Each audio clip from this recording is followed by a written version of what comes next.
તો constable pass કરી આપણે અને કોલેજ પાસ કરી લીધી.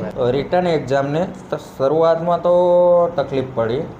શરૂઆતમાં કેવું કે લખવું ક્યાંથી સ્ટાર્ટ કરવો એ ખ્યાલ નહોતો આવતો. પહેલી ઇન્સ્ટાગ્રામમાં કરંટવાળા જે પેજ આવતા હોય જેની પર અપડેટો આવતી રહેતી હોય તો લગભગ 40-50 એને ફોલો કરી દો એટલે તમારે જે પોસ્ટ આવશે, તમે મોબાઈલ જોશો પોસ્ટ આવશે, બધી કરંટલી રિલેટેડ જ આવશે. હા, એ રીતના રાખો. પછી કેવું બુક્સ મારી પાસે મોસ્ટલી યુવાની હતી આમ તો, અને મેથ્સ રીઝનિંગમાં ખાસ.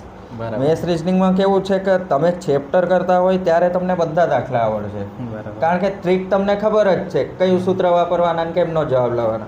પણ જ્યારે મોક ટેસ્ટ કરશો ત્યારે તમને એ ખ્યાલ આવવો જોઈએ કે આ જ ચેપ્ટરનો દાખલો છે ને એ ટ્રીકથી સોલ્વ થાય છે. CCA આપી.